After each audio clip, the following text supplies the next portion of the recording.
જુઓ ભાઈ, આ કાલે હું ગયો તો આ વીડીના ખેતરમાં, ત્યાંથી આવતા 2 થેલી ભરતો આવ્યો, પ્લાસ્ટિક અને 2 બોટલ પેપર વેસ્ટ ભરતો આવ્યો, ઠાકોરવાસમાંથી રબારીવાસમાંથી આ વેણી ભરતો આવ્યો. આ બધા લોકોને, જેટલા લોકો હતા બધાએ મને વેણતા જોયો, બધા ખુશ થયા. બધાએ લોકો કીધું કે અમે પણ આવું કરીશું, ભેગું કરીશું કલેક્ટ, અને અમે નાખી નહીં દઈએ. અને એ બધા બાળકોને અમે પ્રોત્સાહિત એના રૂપે જે આ લાવશે એને હું 5 રૂપિયા આપીશ થેલીમાં. આ બાળકો મને આપી ગયા, 2 બાળકો, એમને મેં 5-5, 10 રૂપિયા આપ્યા. એટલે ગામની ખબર ન પડતો સફાઈ થઈ. જો આ એક સુધારો, એક આ સુધારો કહેવાય, એક આ પ્રોજેક્ટ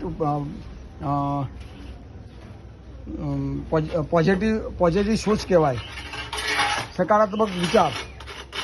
એટલે આવું કામ જો કરવા ધરીએ અને તમારી નીતિ સારી હોય, નિયત સારી હોય તો કામ થાય જ, દરેકમાં સુધાર આવે જ.